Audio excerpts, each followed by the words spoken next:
Robotski stroj za lemljenje s automatskim mehanizmom za lemljenje. Pregled lemnih žica na utičnici.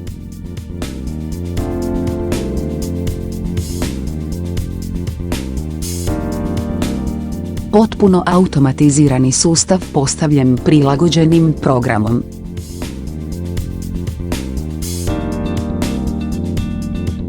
Sa napajanjem od 150 W.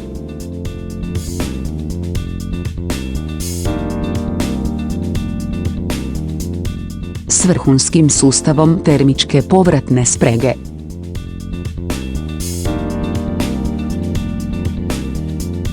Povećavanje produktivnosti i niži troškovi.